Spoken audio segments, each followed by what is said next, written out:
Check 1, 2.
Check 1, 2. Now you should.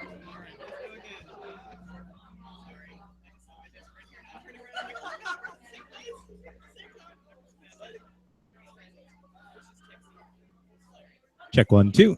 Check 1. There we go.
As you know, the panelists are going to sit in the reserve seats and you can call them up for the panel.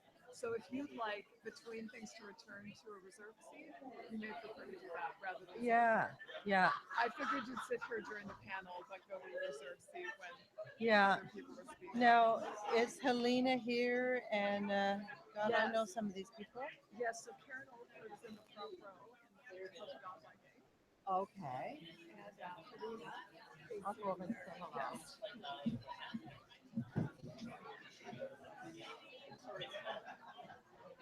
She'll be back.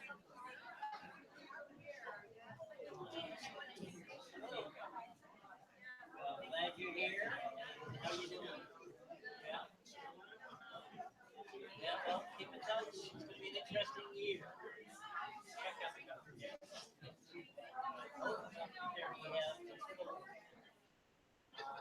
Waiting list. Tenders have enough remaining reservations. And so once the contract's been reviewed and definitive, staffing for that program. And that was let's see.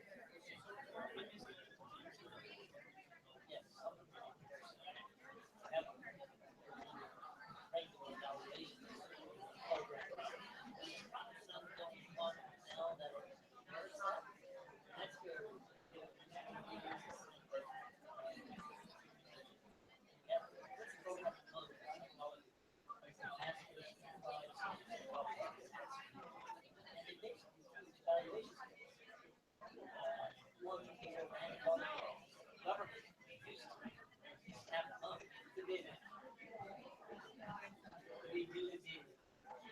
Yes.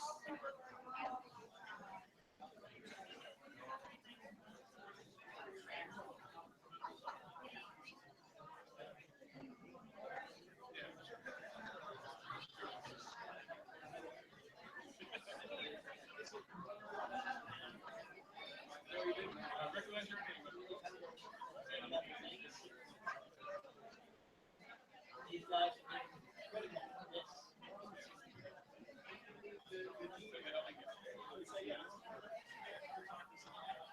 Resources are yeah.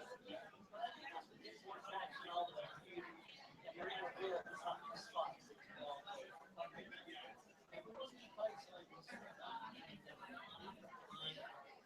Cross-section, non-government sources.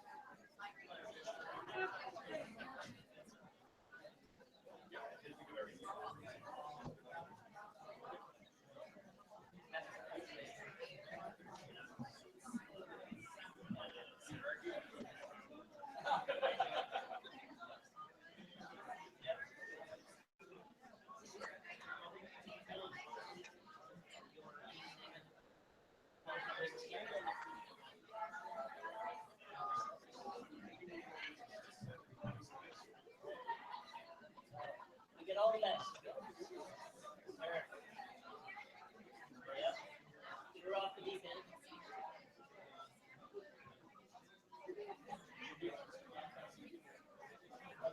Session like clear. Yeah. Oh, okay. Oh, yeah.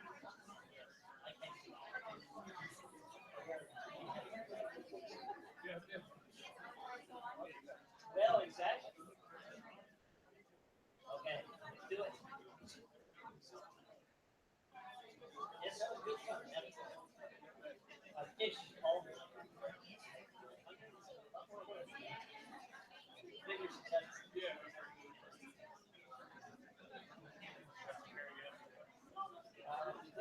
In the blue bay, the brother was cat. Drove into the land, good old one. And then we went up to a bar. And then probably 200 yards. I'm ready. Some had 25 or 7 plates. 8 of food quarters, one at a time.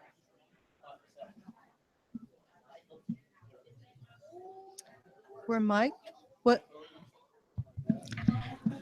Is this mic'd? Yes, it is. Surprise myself. I won't yell. Don't need to holler out. I can use my voice does carry. I'd like to take this opportunity to welcome everybody and invite people who are not seated to come up and take a seat. What a great turnout. Interesting stuff, that's why, and very relevant stuff. I'm Eleanor Swanson, and I'm Vice Chair of the Community Foundation. And unfortunately, our chair was unable to come today, so I'm happy to fill in there. So I've got some notes here. I'm just going to follow these along because that will help guide me and keep me on time.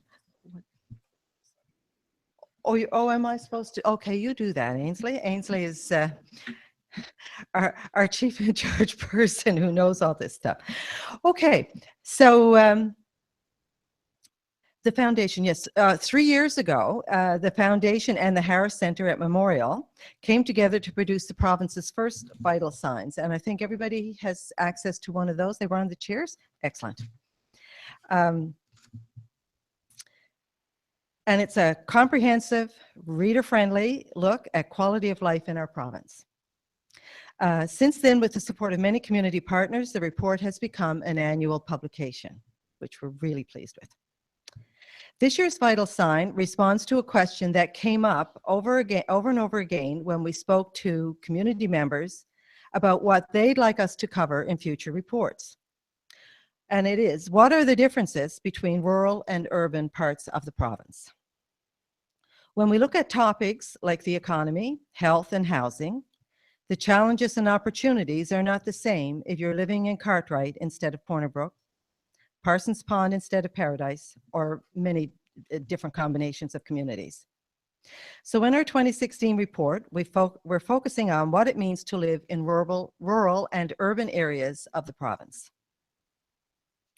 We enlisted the help of Dr. Alvin Sims and Jamie Ward, and I'm just looking to see if they're here because I didn't get introduced to them. Great, thank you.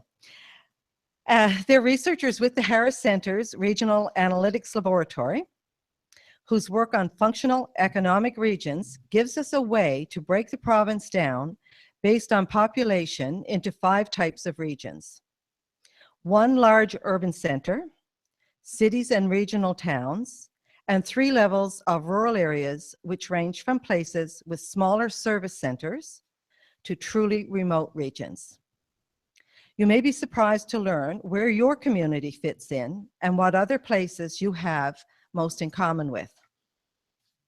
Your community's population size and distance from major centers may mean that you have more in common with a town on the other side of the province than the one next door. Newfoundland and Labrador's vital signs wouldn't be possible without the generous support of our sponsors. I'd like to recognize our funding partners, the Canadian Home Builders Association. Is there somebody from the Canadian Home Builders? The Crosby Group, the Labrador North Chamber of Commerce, Memorial University's Faculty of Medicine, Municipalities Newfoundland and Labrador, and the YMCA of Newfoundland and Labrador. We have representatives from these organizations with us here today, and we're fortunate to have such a diverse group of organizations from across the province as part of the project. And at this time, I'd also like to acknowledge any elected officials who may have joined us for this event today. So please join me in giving them a round of applause and thanking them for their commitment and for providing the resource for our communities.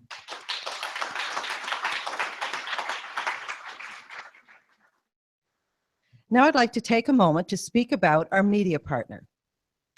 TC Media, from the very beginning, they saw the value of vital signs, and in each of the past 3 years, they published the report as an insert in all 13 of their regional newspapers, bringing 100,000 copies of vital signs to doorsteps across the province. Keep a lookout. The report will be out in the Telegram, in St. John's this Saturday, and in other newspapers around the province next week.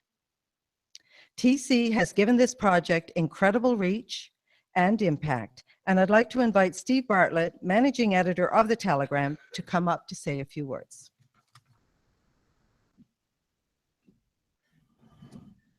Thanks. I was going to pull a Perry Trimper and leave, but I had nothing to protest here. But anyway, so we're very, very proud and pleased to be part of Vital Signs every year.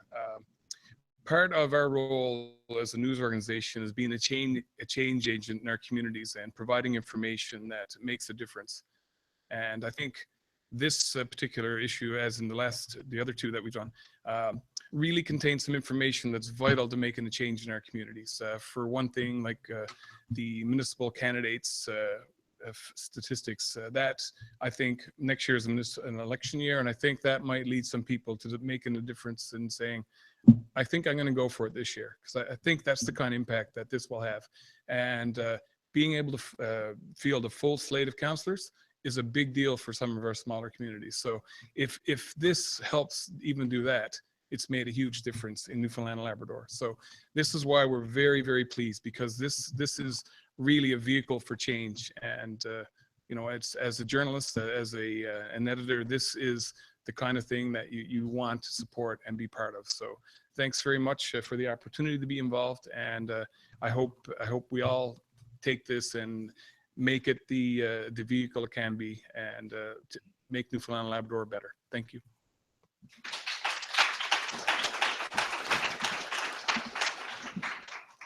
Thank you again, Stephen. Thanks to TC Media. We would also like to thank the many people who contributed their time to this report this year, from the community members we interviewed or who provided us with data, to the experts who reviewed the report for us, to the members of our project team. We would like to give special thanks to Dr. Tony Fang, and I don't know if he's here. Is he here? Ray? There you go. Special thanks to you. Thank you. Who has generously shared, wait, I've got to get this straight. It's the Stephen Jaroslawski Chair at MUN's Department of Economics, who has the research funds, right? And they've generously shared the part-time of one postdoctoral researcher, who is Dr. Helena Cepea, and Helena's here today. 2 vital signs for this year. This allowed us to track down new resources of information we haven't been able to access in the past. Vital Signs is a national project of Community Foundations of Canada. It was started in 2001 by the Toronto Foundation and has since caught on in communities across the country and around the world. This year, 32 foundations and their partners will be participating in the Vital Signs program, releasing their own local reports and hosting conversations about issues that matter to their communities. The purpose of a community foundation is to help people invest in building strong and resilient places to live, work, and play. We do this by connecting people who care with causes that matter. Through donations, we build permanent endowment funds, and we use the interest on these funds to make grants to organizations that are doing great work in their local communities. This year, the Community Foundation of Newfoundland and Labrador will give out about $100,000 in grants to organizations across the province. To date, we've granted to projects in more than 45 communities province-wide. Vital Signs fits with our mission, not only as a tool we can use to determine where our grants would do the most good, but as a resource to help communities, community organizations, donors, and volunteers figure out where to invest their time and energy. As local Vital Sign reports launch across the country this week, our national network, Community Foundation of Canada, has also released a report on a topic of importance to all Canadians, belonging. 3-year look at belonging in Canada, the national report looks at how we as individuals cultivate our connections to community and what we can do to build lasting and supportive relationships with the people around us. I'd like to invite Ainsley Hawthorn, Executive Director of the Community Foundation of Newfoundland and Labrador, to come up now to speak about the national report and what it means for Canadians.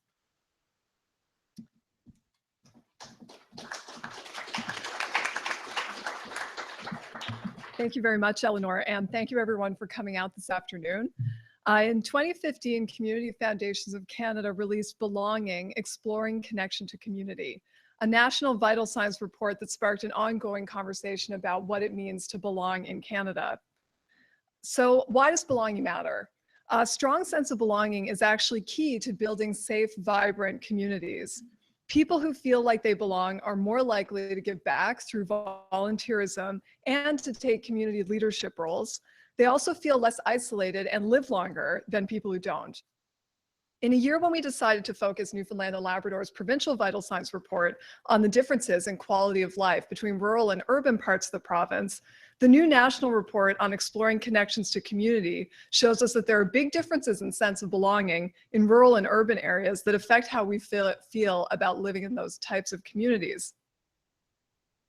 Belonging is a two-way street. It's about communities being open and welcoming on the one hand, and about individuals taking initiative to participate in their communities on the other. This year's National Vital Signs focuses on one side of Belonging Street, using the lens of social participation to better understand how we as individuals cultivate our connections to community.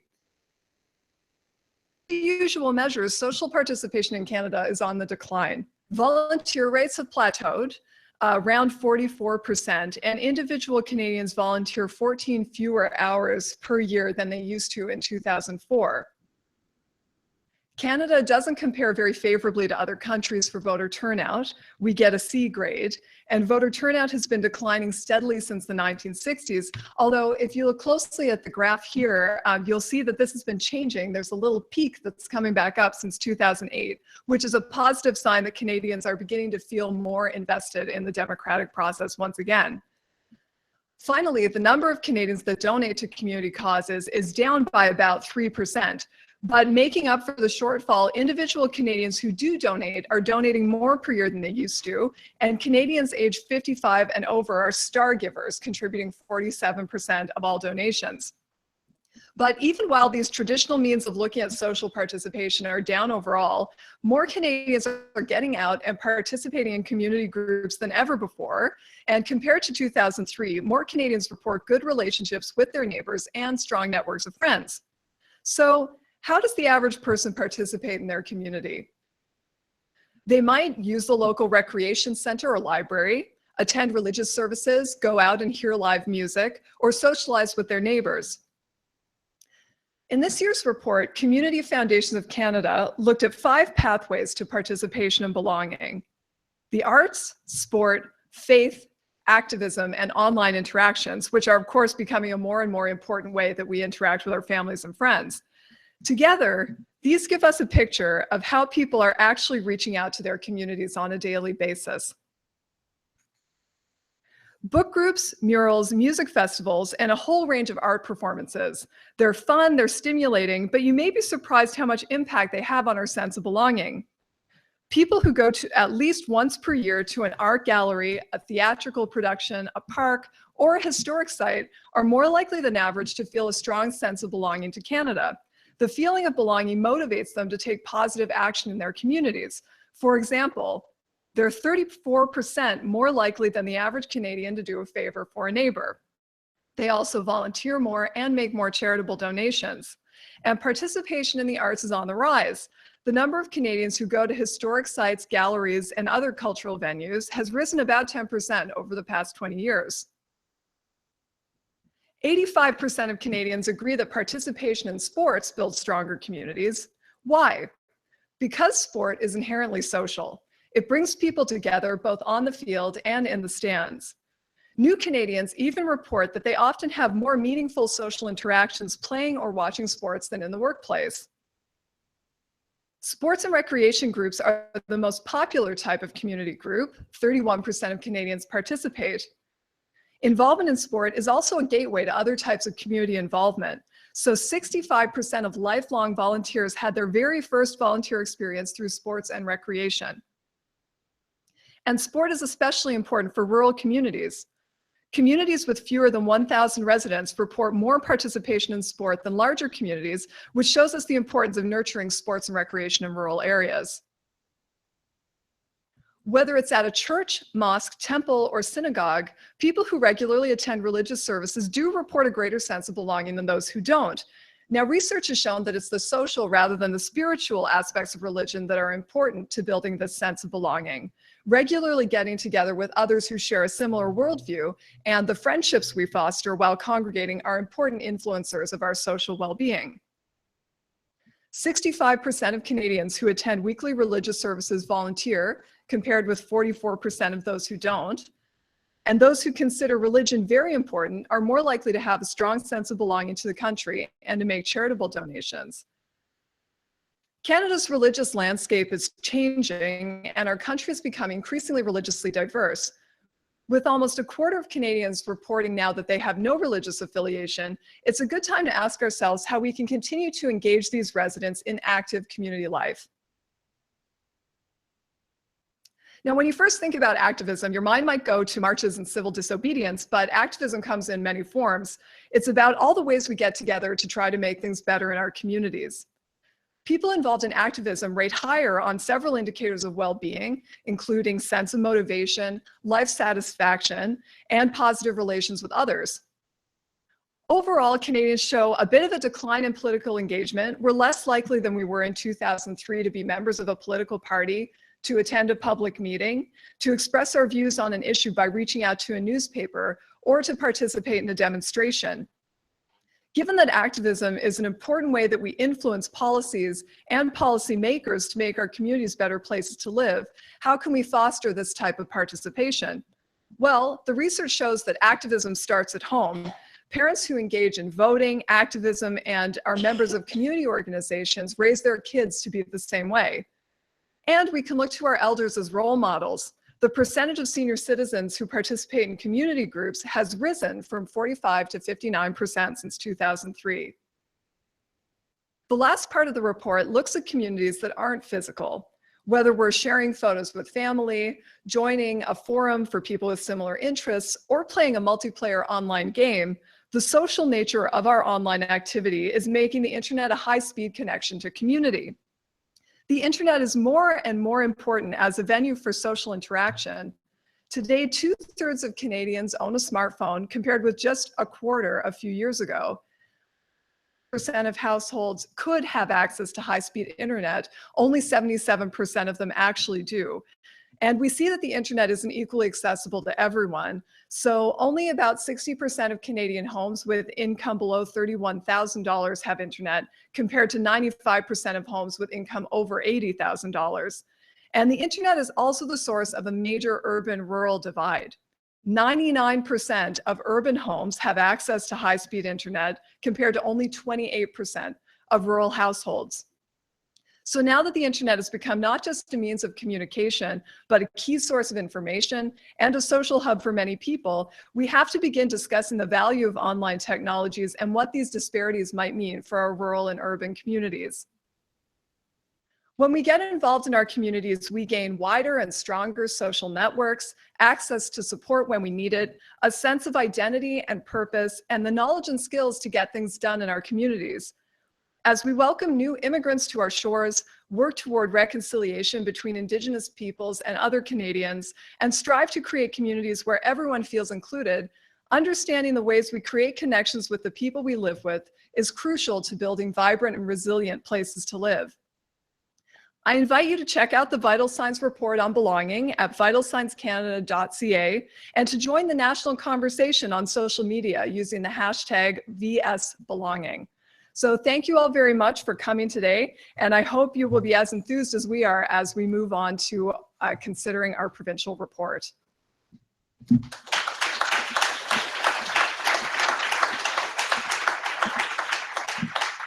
Thank you, Ainsley. I bet there's like a gazillion questions going around in people's heads, but we'll save those for later. It was really interesting information, some stuff I had no idea about. But now it's on to the Newfoundland report. So I'd like to call upon Rob Greenwood, who is the Executive Director of the Harris Centre at Memorial University, to come and present the Newfoundland report. I'm sure it will be just as fascinating.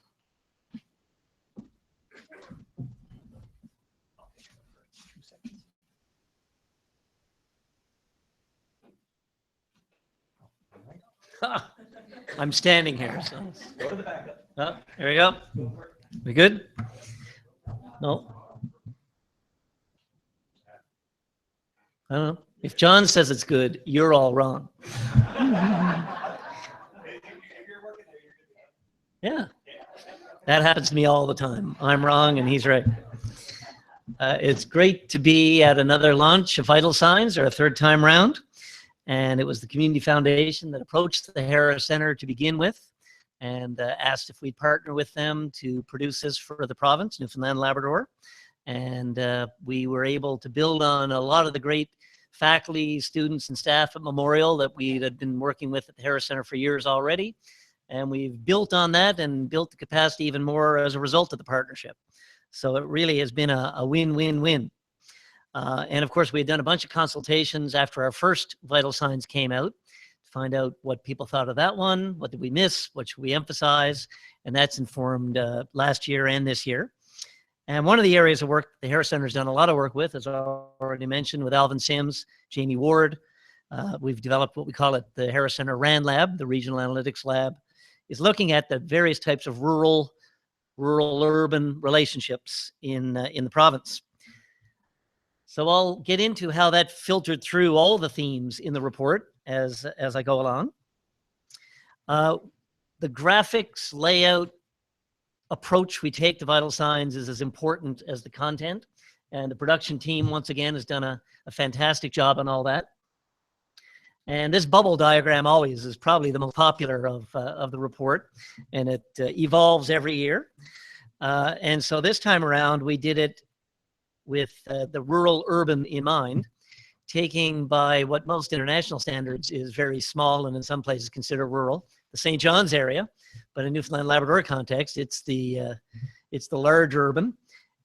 And in this work, and we'll talk more about it in a couple of slides, we're always talking about regions. So we're not talking about the municipality of St. John's. Really, it's the labor market area, the catchment, and I'll come back to that. But if you look at the St. John's region versus outside St. John's, this one is for all those communities and regions beyond the Northeast Avalon, beyond that labor market area, beyond the traffic report where it's congested every morning on CBC or whoever you listen to. The area was made up, if this area was only 100 people, so it's basically percentages put as 100 people. You can then look at the breakdown by economic activity. 7 would work in retail trade out of that 100. 4 would work in healthcare or social assistance. This is outside the St. John's area. 2 would work in agriculture, forestry, fishing, or hunting. We'll come back to some of the economic drivers on another slide because it puts a different picture on that. I'm looking at Mr. McCurdy as I say that, but he's in a new role now, so I shouldn't think you're speaking only for fishery. Out of 100 would not be in the labor force when you're outside the Northeast Avalon. That's a really significant consideration. And then there's the breakdown by age. If you look at 60 plus years old, 34 out of 100 would be 60 plus. Then you compare that to the St. John's region, and I can go line by line, and you have the copies there. 7 would be in retail trade, interestingly, same as in beyond the overpass, so to speak. It's actually closer out to Holyrood, Avondale these days. 6 would be in public administration. Doesn't show up in the higher numbers beyond the St. John's region. 6 would be in construction. Compared to the 54 beyond St. John's region, who would be outside the labor force, in the St. John's region, it's 41, which compares fairly well to national averages. So there's significant differences that impact the economy and the way people are engaging in the labor force. And aging is a big part of that. And so of those who are 60 plus years old out of 100 in the St. John's region, 22 compared to 34 on the St. John's region. But that's just 2 categories. That's a pretty blunt instrument. And as we get into more of the detail here, it gives you more fine-grained way of looking at that. But again, half the battle with vital signs, and I'll never forget, probably like to forget, Randy Sims speaking the introduction at the Municipalities of Newfoundland and Labrador Convention when I presented on vital signs in Corner Brook 2 years ago. And Randy and I have known each other for years, and he always gives you his opinion. There's no doubt about that. And he was effusive about the vital signs report, especially the bubble diagram, and how every kitchen table in Newfoundland and Labrador, thanks to the reach we get through the TC partnership, is fostering, what's that mean? And debating and discussing and then looking into it more. And that's what an engaged democracy needs. So we're not pretending to lay out all the answers here, but we're definitely giving good information that will foster more debate and discussion, or at least that's the goal. So then we get into the sections. So there's a number of sections every year, and we look at what they're doing nationally, and then we hone in on the ones we think, based on our consultations, we should highlight in our province.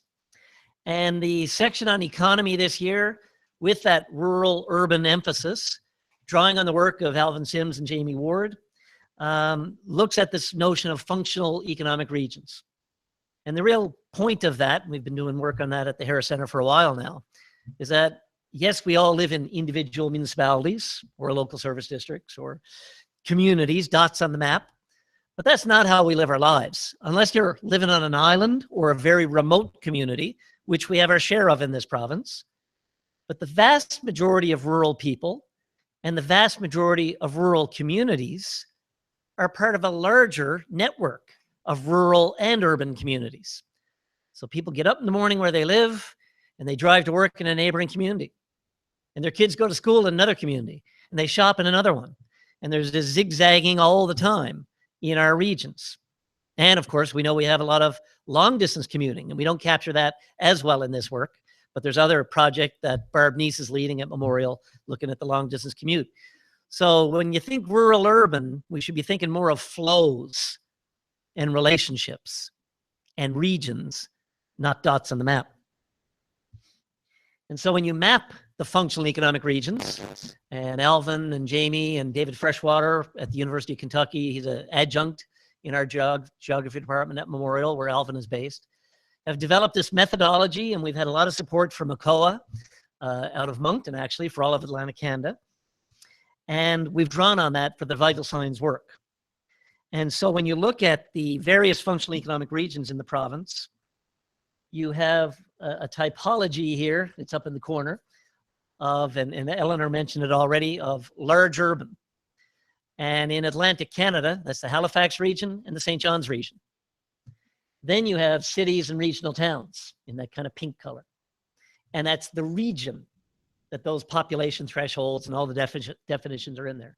Then you have three orders of rural: rural 1, rural 2, rural 3. And when you look into that, then it gives you a better understanding of how one region compares to another. And often neighboring regions have less in common than a rural 2 may have with a rural 2 that's in Nova Scotia or on the west coast of the island versus the east coast. So it enables you to lift the hood and look at the workings of what's actually going on in that region. And we all talk about evidence-informed decision-making these days. We think this is a really critical way to help industry, communities, government, non-governmental organizations have an informed understanding and make informed decisions about their regions. So really important to get into all that. When we, I don't have it on the slide, but one of the pages there I quite like, looks at the economic drivers in each region. And Alvin, after our first vital signs came out, we looked at gross domestic product, and many people debate GDP as a measure of success, and it's a key measure, but it certainly doesn't capture well-being, certainly doesn't capture happiness. So it's one of many indicators you got to look at. But if you want to understand what economic sectors, what economic activities are drivers in a region, you need to understand not just the statistical classification for fishery or forestry or manufacturing or oil, but how connected is that economic activity with the other industries in the region. And when Alvin, and he can explain this way better than I can, you look at fishery in this province, you start to pick up welding firms that supply services to the fishery, trucking firms that supply services to the fishery. They don't show up in the fishery stats, but as a key export-oriented industry that is embedded, that's linked with other industries, the fishery in most rural communities, not Lab West, we have the mayor of Lab West here with us, Lab City, is still a critical driver throughout the province. Even in Corner Brook, the fishery is more important than the mill as a driver in its embeddedness. And so we think that's really helpful in looking region by region at what are the sectors that matter as drivers, What are the sectors that are key employers? What are the sectors that contribute to GDP? They all matter, but let's be clear about what we mean by them. So then we start to get into the population side of it all and the demographics, which of course is really critical. And there's a lot that we've been all looking at on aging in our province. And my brother-in-law and spent the last few days with him hunting in central Newfoundland. And he says, Rob, it's okay to talk about the aging baby boomers, but you quit smiling when you say, in 10 to 15 years, they start to die. Well, I'm one of the boomers. And when we look at the aging population, especially in rural areas, right now, rural areas in many places are doing really well. And you drive around and you see lots of toys and lots of cabins and lots of really nice homes. And a lot of people are living the dream.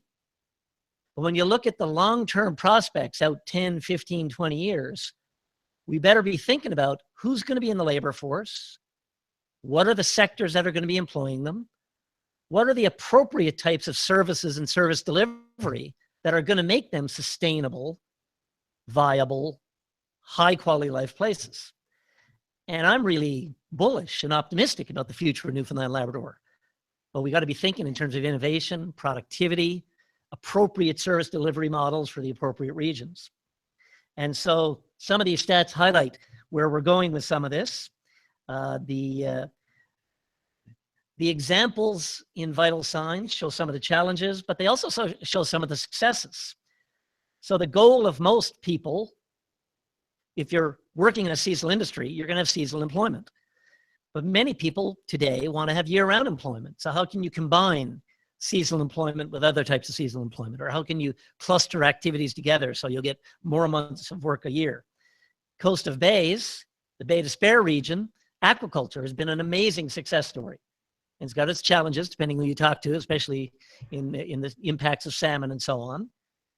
But as an employer that's generating year-round work in a remote region, it's an amazing success story.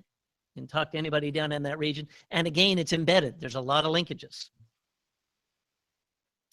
In terms of the average age, Newfoundland and Labrador is the oldest in the country. It's aging the fastest. When you look at the breakdown by functional economic region, it's first level rural that has showed the sharpest recent increases in average age. So you've got the large urban, the smaller urban, then rural 1, rural 2, rural 3. So it's really interesting. I didn't get a chance to talk to Alvin about this, so I'm always taking my life in my hands when I give my interpretation on this stuff. But I spent a lot of time going around the province. I think it's because the rural 1 do have a fair level of services. And it's where a lot of the nursing homes and kind of retirement communities are happening. So a lot of people are leaving. Once my mother-in-law in her 80s left Millertown, population I think about 86, went to Grand Falls, Windsor. Be close to the hospitals, be close to the services, get access to nursing homes, etc. And so that is a draw for the aging population. How am I doing, Alvin? Would you buy that one? He's frowning, so we'll ask him later. But all of this, that's the point. It inspires us to dig deeper and figure out what's going on and what impact then does that have on our ability to provide services? What are the appropriate jobs? What's the long-term prognosis? I often use the analogy that David Foote, the demographer, came up with about the baby boomers, the python swallowing the pig. And so all the boomers were young, and then they're moving along as the python digests them. And so over the next 10, 15 years, we do have significant percent of the population needing health care, the costs that are associated with that, and we need to address it. But if you look 20, 25 years out, this is where my brother-in-law gets mad at me, that population cohort is gone. We're very old. Very few of them are left. So if you're investing in long-term infrastructure to meet that bulge, you better be thinking about how can we tailor that investment to be flexible 20 years out, like large hospitals or whatever. So we need to be thinking at it over the time period, not just a snapshot. Hopefully that's making sense. I think I have 25 minutes. I better pick it up. I had 25 minutes. The K-12 enrollment is another really powerful one. And again, if you've been around these reports and presentations for a while, this is old news.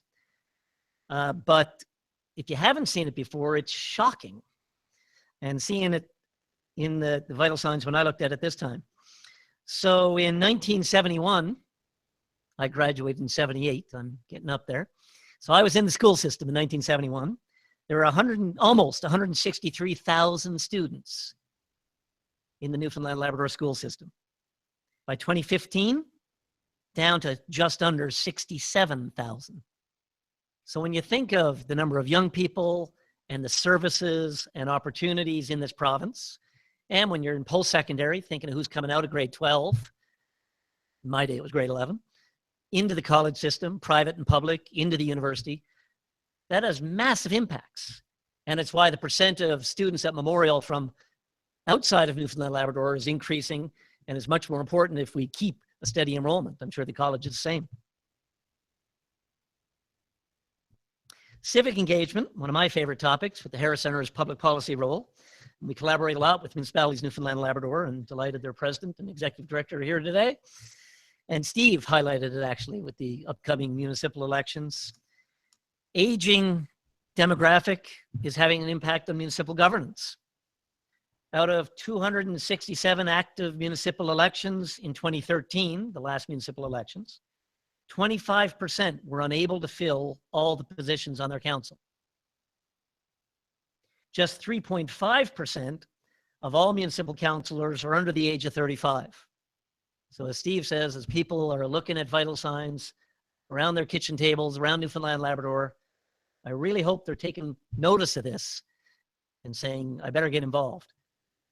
Only 34% are women on municipal councils. 10% of people in Newfoundland and Labrador live in unincorporated areas or local service districts, which means they don't have a local council overseeing their services. So I think when we combine the issues of those economic factors I was talking about, those demographic factors I was talking about, and the local governance factors, we need to be thinking about how we do more things regionally, I think, regional services and the like.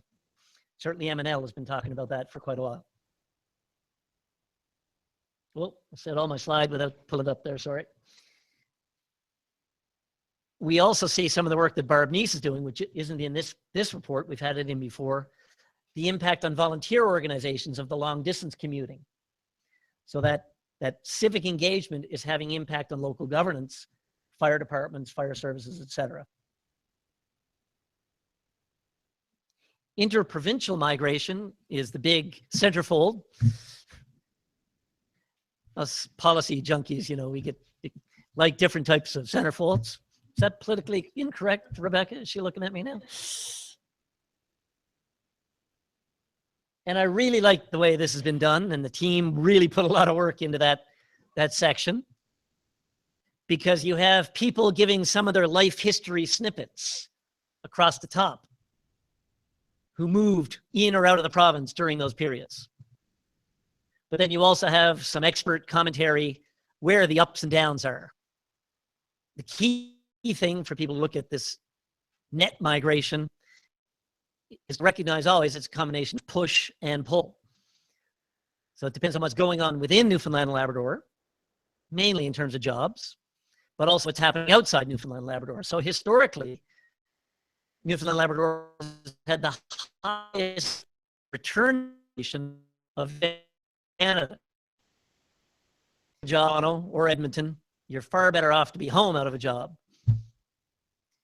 But as people get their grandchildren and children settled in Edmonton or Fort Mac or Scarborough or wherever the hell they are, how mobile are they coming back? And so getting those personal stories are really important to inform our understanding of what's the likelihood of people coming back in addition to those quantitative facts. And you could speak to this one for a long time, but we'll have Keith up on the panel, and so we'll see what else we hear from the crowd. The impact of the COD moratorium, the worst net out-migration bottomed out with the end of the TAGS program.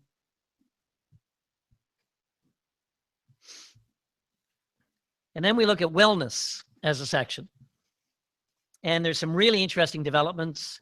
The nature of Newfoundland and Labrador settlement, with the founder population coming from a few regions in England, settling in dispersed, isolated communities on the island and in Labrador. And it's resulting in companies like Sequence Bio, which is linking into all the research in Memorial's medical school, that is connecting to the genetic code that's informing health outcomes in our province. And there's a real nice story on that. And then there's the really cool map of the various types of hereditary diseases and how they've clustered in particular regions because of the initial founder population who went there, had children, not a lot of migration from those regions over the years. In terms of mental health, real nice story there about the reopening of the Canadian Mental Health Association regional office in Stephenville, and how a representative of the West Coast Correctional Center said what a really key impact having that center there has on their population. This is this week, first week of October, is Mental Illness Awareness Week with the Canadian Mental Health Association. And some of the stats that are in there and some of the realities, depressive episodes count for the majority of mental health and addictions hospitalizations in our province. There's a breakdown of 30-day mental health addictions readmission rates by region. And Alvin, again, which pops up in a lot of places, is doing a lot of work with our Department of Health and our Faculty of Medicine on the geography of health. And so again, that rural adjacent to urban, or some of the hereditary impacts of particular regions. So most of my work in the past has been on economic development, rural development. We always emphasize one size does not fit all. Different regions have different characteristics often. So we need to be sensitive to that and have good evidence to inform it. So some of that's highlighted there in this section. Housing over the last decade has been a really hot topic in our province. Some of the stats there in terms of here in Newfoundland and Labrador, in the lower income bracket, they spend more than 8% of their income on utilities. And utilities, of course, has been a very hot topic in our province and isn't going to go away. And yet, just like eating, you have to heat your home in this climate. Really glad to have Newfoundland and Labrador home builders partnering on vital signs, and they've been a great partner in informing some of this work. These graphs show the proportion of household spending on utilities. There's a separate write-up there on the underground economy, data from StatsCan. Underground economy in Canada in 2013, $45.6 billion. About 2.4% of GDP. In Newfoundland and Labrador, they figure about 1.7%. And the Canadian Home Builders estimates the cash deal economy in construction in Newfoundland and Labrador worth over 70 million in 2013. Big, big numbers. And St. John's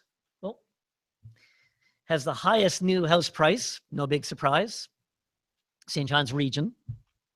Happy Valley Goose Bay is a standout second, with the amount of activity in that region, the Muskrat Falls project, transportation hub, the success of the Aboriginal communities. But even in smaller urban centers around the province, really noticeable increase in the price of housing and the impacts that has on lower income people. Access for persons with disabilities, having a feature on that came out of our consultations last year or the year before. And some really interesting stuff there. The number of people who self-identify as having a disability is rising. And a real nice write-up about the organization Inclusion NL, helping businesses welcome people who self-identify to be employees. And when you look at the demographics, you look at upcoming labor shortages, that's a real great opportunity to take advantage in the labor force of people who haven't had enough access to the labor force in the past. And groups like Inclusion NL are showing, employers how to be a more welcoming environment. And there's some really impressive stats about, the one I blew me away was attendance. For people who self-identify as having disabilities, those with average or better attendance at work, 86% of those who self-identify with disabilities compared to the rest of the population. So it's a reliable, keen, ready to engage supply of workers for the future and today. And when we look at those demographics and the python swallowing the pig, we need it for the benefit of those people. We also need it for our economy to function. Ainsley did a great presentation on the national work on sense of belonging. We know in Newfoundland and Labrador, we're special in that regard. And there is a real commitment to place here. But again, when we look at the trends and the population, the aging, immigration is absolutely essential. And real nice write-up about the Central Newfoundland Initiative, welcoming refugees to the central region, offering lessons in Arabic for community members, both to help welcome those people, but enrich the community. And some of the stats on retention rates, where we have to get much better. 72.2% of skilled workers stayed, 75% of provincial nominees, and only 39.1% of refugees. So we're doing much better, but there's a lot of room to improve.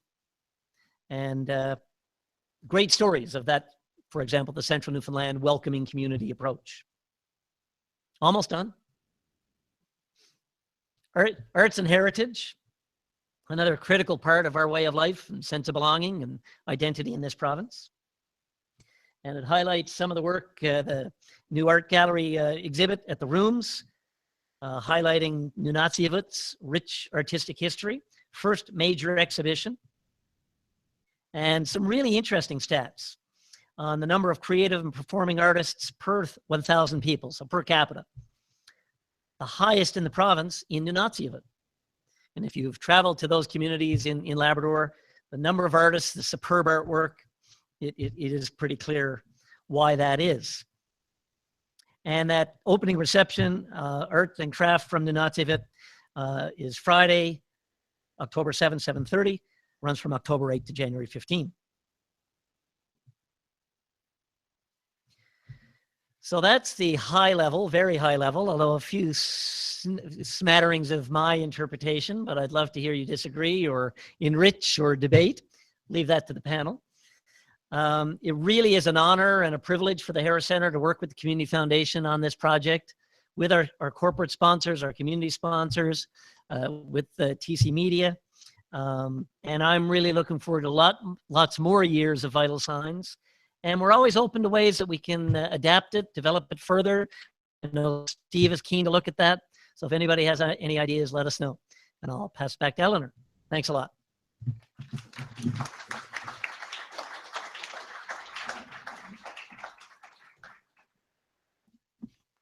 Thank you very much, Rob. That was very efficiently done. Yep. A lot of information, and so hopefully people's minds are really buzzing now, and they've got all kinds of comments and questions that they want to make. So I would like to invite the panel that we have here today to come forward, and there are 3 seats there for you. So I'd like to introduce Helena Cepea, who is the postdoctoral fellow at Memorial University's Department of Economics and the lead researcher for this year's Vital Signs. Also, I'd like to invite Karen Oldford, who is the Mayor of Labrador City and current President of Municipalities Newfoundland and Labrador, and Keith Story, Professor Emeritus at Memorial's Department of Geography and Director of the Harris Center's Population Project. So please come forward. And everybody else, put your thinking caps on.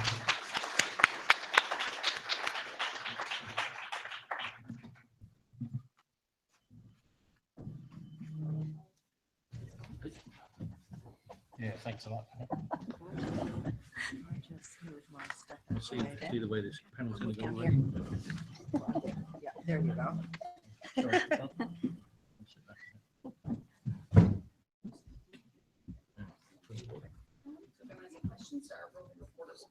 Okay, we have a roving reporter here with a microphone.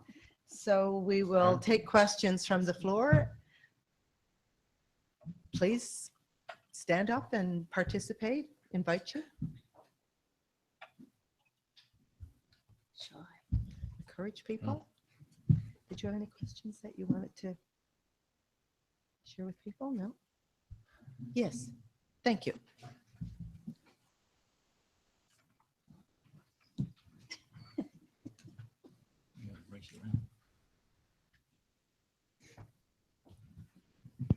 Thank you. I really appreciated the approach this year, including rural and urban. And I guess my question is for Karen Olford, Mayor of Lab City. What really speaks to you in this report? And what can you take back to help impact change within your community? Could you just identify yourself? Oh, I'm sorry. My name is Kimberly Yatman Dawson, and I'm with Empower, the Disability Resource Center. Great, thanks. Kimberly, I think the biggest thing is that we now have knowledge. We have knowledge of what's happening in our communities in Newfoundland and Labrador, thanks to the work of Dr. Keith Story and others as well at the local level, that allows us to plan for the future. And we can use that information that we're receiving through vital signs and through other research to really allow us as municipal leaders to look forward and make those plans now. There's no point in waiting for things to happen. I don't believe in just sitting back and letting things happen. We need to be part of it and planning how we can make the change so that we can succeed and thrive as we move forward as communities. So putting on my provincial hat, municipalities, Newfoundland and Labrador, one of the ways that we see that is the regional centers, regional governance, because in our province right now, of the 276 municipalities that I represent, 74% have one or fewer employees. How do you do all the work that's needed in your community and have your community grow and thrive and prepare for the future if you don't have the capacity and human resources or financial resources to do it? And we have another 300 communities that have no leadership or have local service districts, have minimal people that are involved. And we need to really come together as a province and tackle that so that we can have safe, prosperous communities that people want to live into, want to invest into, and increase productivity and business. And so that's how we have to go. Thank you. Thank you, Karen. Any other questions? Yes. Reporters coming.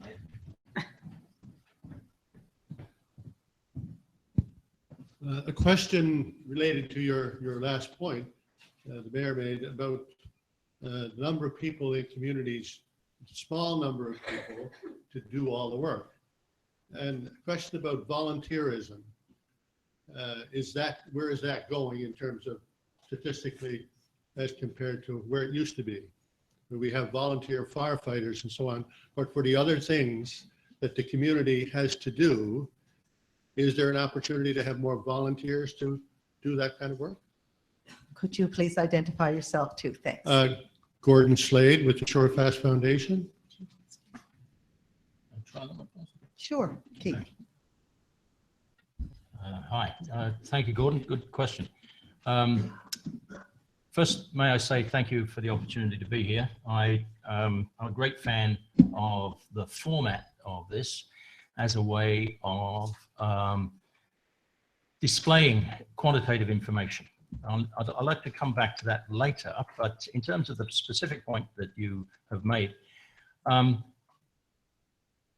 we're obviously in a situation in which the population as a whole is aging very quickly, and that has implications for volunteers. Up until very recently, we've had a situation where an estimated 10,000 people a year were working away, mostly in Alberta, but other places as well. That reduces the pool of volunteers as well. Now that has changed somewhat, but whether there's been a pickup in the number of volunteers as a result of people now being at home for longer periods of time, I don't think we know that. But there are some serious, shall we say, forces, factors at work, which, notwithstanding the goodwill, the good intentions of Newfoundlanders and Labradorians, are potentially reducing the number of volunteers. any specific data. Tony Fang, for example, may have more information than I do. But I suspect that the number of people and the proportion of people able to volunteer has decreased over time. And given our demographic changes that are ongoing, I suspect that that's going to get even more so in the future, which presents us with a serious number of issues, I think.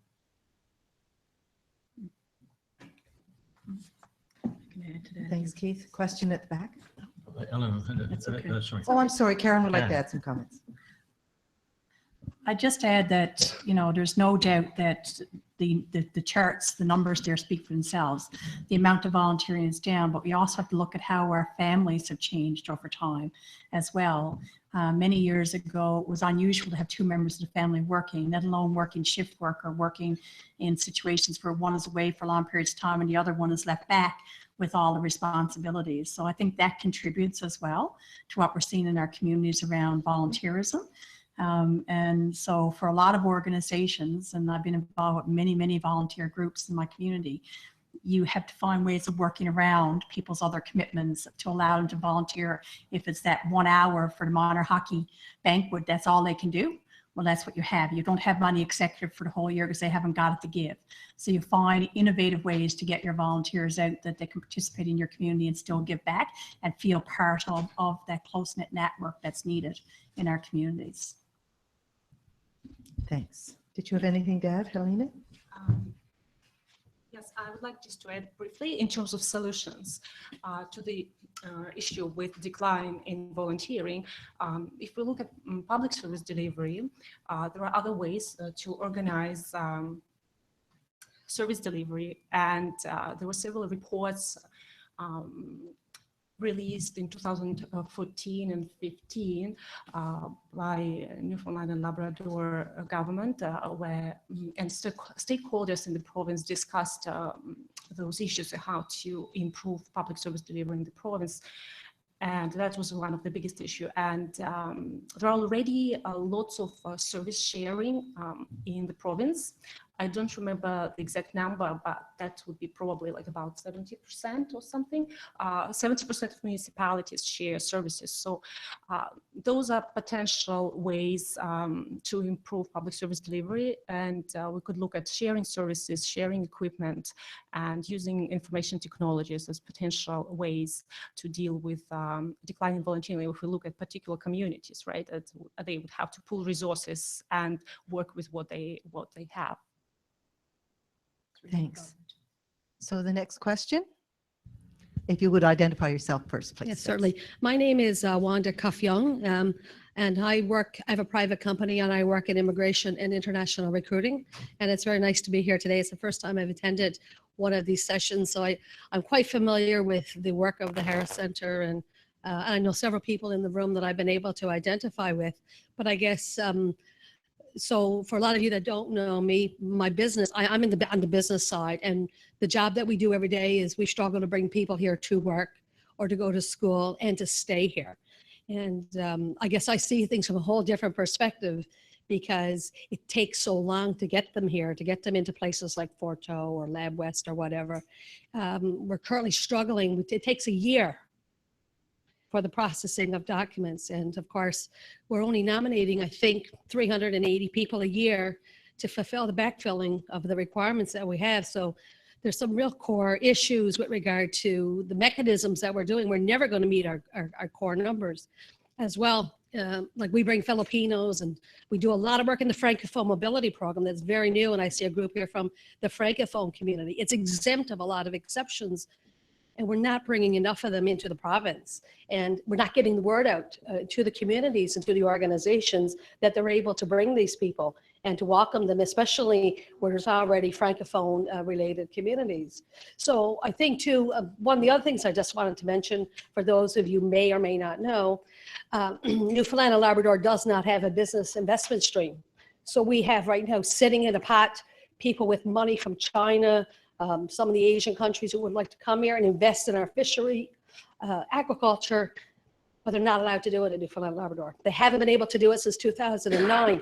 So I think we really need to lobby the government to make significant changes that could really make impacts to change lives. We have companies now that would invest in Stephenville, that would invest in Twillingate, but they can't. We have to send them to Ontario. We have to send them to Nova Scotia. And I think it's a real disconnect. And I guess my comments are very general because I live in that world every day. And I struggle with people that we're trying to bring here. I have an employer in Labrador, 12 months to get 3 people from the Philippines. It's you know, they're suffering. And I guess those are just comments more than anything else, because I live in that world. I've been doing this for the last 5 years, and it's a 24/7, and it's an industry you have to be very passionate about, and we're helping people, but I'm struggling every day to help get them into communities. I have 8 people now moving to Lab West. I have another 15 going into the Straits. So we're trying to get them in there to build communities, but I'll tell you, it's a very difficult job working with a limited number of resources. That's a lot. Thank you. Thank you very much. Any reaction there, Karen? I guess when I look at the numbers are they don't lie. We have more people dying in our province right now than being born. So if we don't actually find a way to increase our population, we're in desperate straits as we move forward to the future. Immigration is a key way that most other provinces in Canada are already doing, and they're doing a better job than we are right now. And not only do we have to get them here, but we have to find a way to encourage the immigrants then to want to stay in our province. Right now, I think they stay maybe 3 years or so, and then they tend to move on. In Labrador West during the boom, we had about 500 Filipinos, which was phenomenal. And we had a community within our community, and I can tell you that they contributed to the social fabric of our community by being there, and that we would have been in dire straits without having them there. And they opened businesses, many different types of businesses. So we do need, as Newfoundlanders and Labradorians, to find ways that we become more welcoming as communities, as was evidence in the vital signs as an example, that we can really encourage immigrants from other countries to come here and want to stay and live and contribute to our province so we can grow together. Thank you. Helena? Yes, I would like to talk a little bit about this issue in terms of attracting and retaining migrants. So I start with attracting migrants to Newfoundland and Labrador.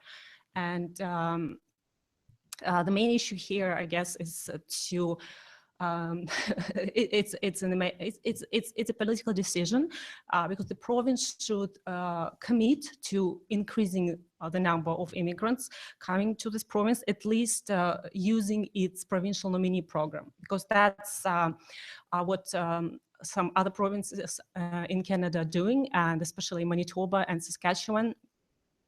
They really are like the most successful cases. But both Manitoba and then Saskatchewan, they actually increased the number of staff in their provincial immigration offices, because you can process only a certain number of applications with a certain number of people. And you can't commit to attracting 1,000 provincial nominees to Newfoundland and Labrador if you don't have enough people working in the provincial office, Immigration and Multiculturalism office, who actually go through applications and make sure that they actually address the criteria specified by the province. So that's kind of the first step if Newfoundland and Labrador wants to commit to increasing at least this kind of this portion of migrants, because there are different streams of immigrants coming to the province, but at least the provincial government has control over provincial nominees. And so that would be the first step to rebuild, to enhance the capacity of local immigration office.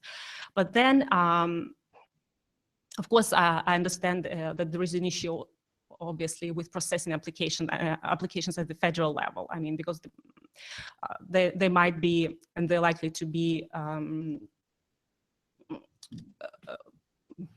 difficulties with improving processing times at the federal level. But nevertheless, provincial nominees and even economic skilled migrants coming to Newfoundland and Labrador through federal immigration program, their retention rates have improved. Our vital signs report this year highlights the retention rates of immigrants who arrived here in 2010, and they were still residing in the province in 2013. But if we compare these numbers with retention rates for economic class immigrants who came to Newfoundland and Labrador in 2003 and 2005, there will be difference. I will tell you that those who arrived here in 2003, provincial nominees, their retention, 3-year retention rate was about 33%. So that was, I know those were the early days of provincial nominee program, and only 1/3 was retained here. The number was better for federal skilled workers. It was about like 57%. If we look at those who arrived here in 2008, the rate was about 57 for federal skilled workers, but it was about 70 for provincial nominees. And now the retention rate for provincial nominees, the most recent data highlighted in our report, says it's 75%. So we're talking about migrants that province actually selects, and their retention rate tends to be better than the retention rate of other classes of migrants. So this is something to think about. Thanks. Thank you very much. One comment. You have one comment, Keith? Okay, and then we have another question. Well, as a migrant, you probably didn't think I came from Bonavista Bay. I look around the room and I see a number of others in exactly the same situation as I am. And there's a section on belonging in here, and I can vouch for that as being a good thing. And it's I'm very happy to be here. But as a little bit of advertising, and to follow up on Helena's point, as director of the population project for the Harris Centre, our primary task is to look at the implications of demographic transitions and changes that are going on at the present time. And clearly, one of the implications is, and the previous government was anxious to follow up on this, is to try and encourage more in-migration into the province. And when we started our particular project, we worked in Labrador, and one of the questions that came up there is the temporary foreign worker program wasn't working as effectively, efficiently, successfully as local employers in particular would like to see. And so one of the reports that we have commissioned through the population project is to look at the temporary foreign worker program as it works in Newfoundland and Labrador, to see whether there aren't ways in which, instead of a one-size-fits-all program, as Rob was talking about earlier, maybe there are particular needs for particular places, and it may be possible for the province to lobby the federal government in order to try and change some of those regulations. We'll have to see. That report is expected at the end of this year from Tony Fang and Helena and Gabriel Williams. We look forward to seeing that, and other reports of a similar nature.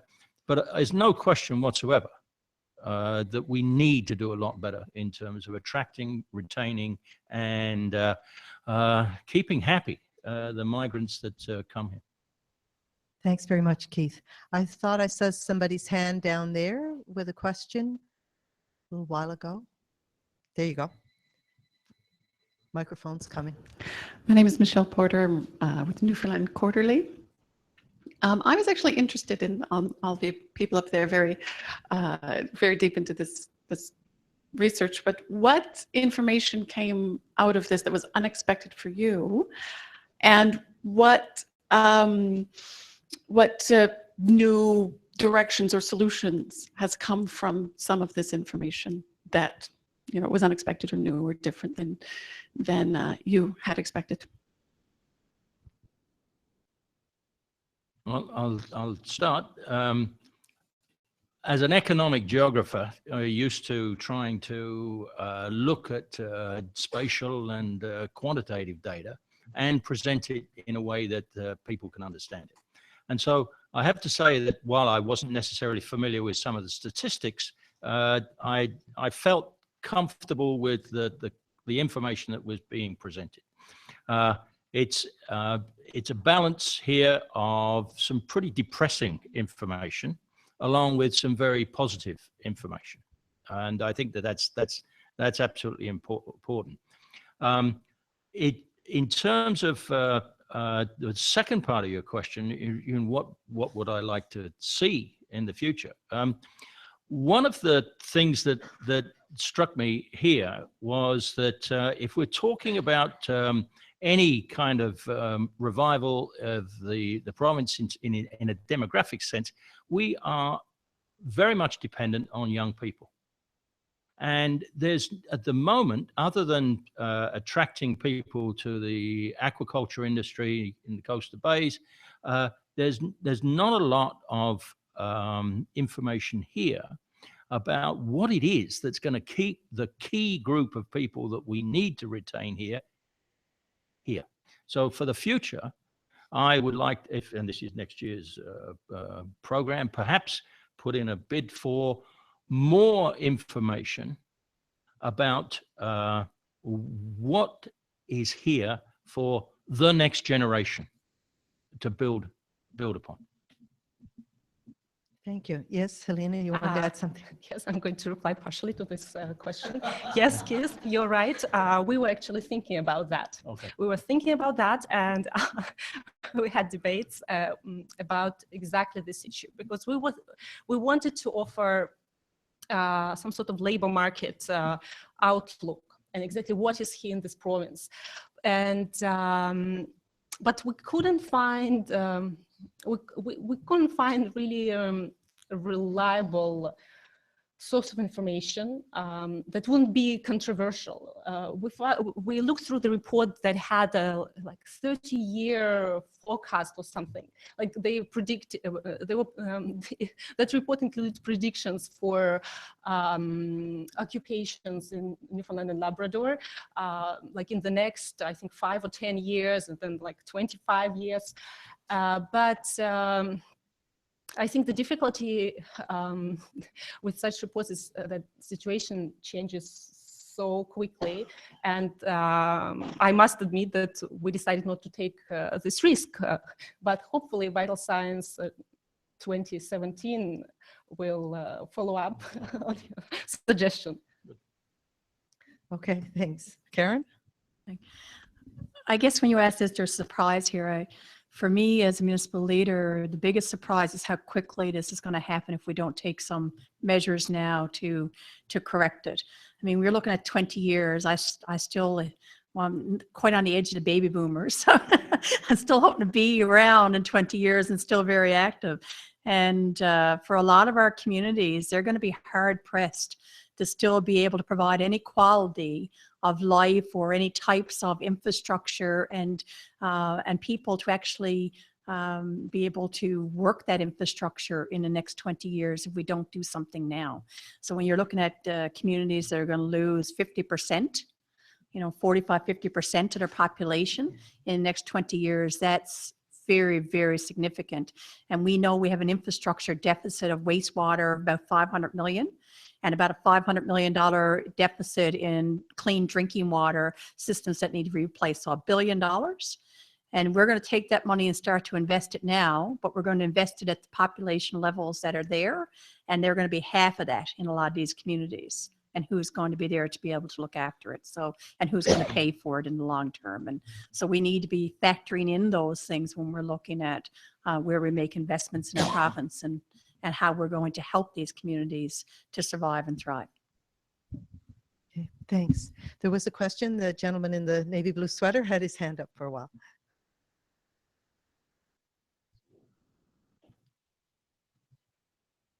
Thank you. Hi, I'm Paul Boundridge. I'm a professional land use planner. I operate a small planning and development consulting company. First, I want to thank the group that did the report. It's an excellent job again. You know, it says what it needs to say in plain enough language that everyone can digest it. Just a lot of dialogue. I was looking at the chart which progressed the inflow and outflow of people in the post-small world era, and thinking, well, as you said, Rob, all these forces that push and pull. And we've seen a lot over the past couple of years here, challenges being faced because of increasing housing affordability problems, the aging population. Infrastructure has been talked about. What I'm wondering is, has anyone given any thought to what the impacts will be on the economy and on municipalities and on individuals of what will be surging energy costs? Because if it costs more for a company to operate a manufacturing or a service concern here in Newfoundland, that means they're going to be less inclined to set up. It means that they aren't going to come to a community here. They'll probably be on the other side of the Gulf, where people have been blessed with a guarantee of lower cost. And is it possible to project what the consequences will be, perhaps even 10 years down the road, once we have a clear idea what the impacts of Muskrat Falls will be for those hydro rates we're going to be paying every month? Or is it just too early to speculate right now? That's my question, my observation. Anybody want to I dive guess in? living in Labrador West, and I've been intimately involved in the whole debate around Muskrat Falls going back to when it was first proposed to happen. And one of the concerns has always been from day one from those of us living there is that what is this going to cost in the long term? We were concerned about the cost of the project. We had said back then to expect it to be over 10 billion, and we were laughed at. But in fact, it is over that now.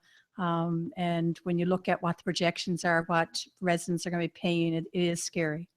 And so we are definitely going to need all the brilliant minds in our province to come together, regardless of political stripe, and to work on how can we ensure that what you raised as a problem doesn't happen, and that we can work together to create the climate that allows people to want to live, work, and play in our province.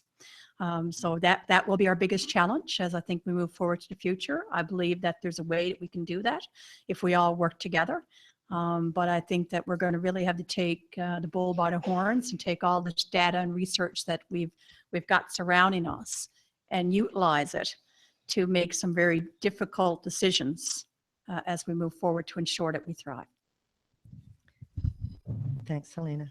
Oh, Keith has something. The answer to that question is definitely above my pay grade. I don't know. I don't know. Yeah. How we are going to address this question. And I haven't seen any, what shall I say, not sensible, but clear indications of how we, the government and the general public, are going to be able to deal with this question in the province. I simply do not know the answer to that. And we have yet to see a clear debate. We've had a lot of debate on the problem, but as to how we're going to deal with that problem, I don't know. And I haven't seen any really sensible suggestions how we're going to deal with it. Thank you. We're ready to, wind it up. There you go. I think one last comment. Yes. Well, it's a question about seniors, where all the data will suggest there's going to be less young people and more seniors now. On Focal Island, with our Focal Island Inn and so on, we have engaged seniors for our community host program. These are all people that have gone through life and their occupations. Some are fishers, some are teachers, whatever. And I think there's an opportunity for more seniors to get back in the workforce in the right way. And you look at Kent's here at Mount Pearl, and there's a whole bunch of seniors working up there. I've talked to a number of these people. They're not looking for anything big, but they don't want to be staying at home. So I think if there was some sort of incentive program for seniors over the next 10 years, for seniors who want to work, are able to work, I think it would be in our interest to check that out. Thank you very much. A good positive closing. Anyway, thank you to everybody for coming. Tune in to VOCM Radio on Thursday afternoon at 4 for a roundtable discussion about vital signs. And look for vital signs in your local TC media newspapers starting on Saturday. There are refreshments in the back of the room, and please feel free to continue the conversation. Thanks very much.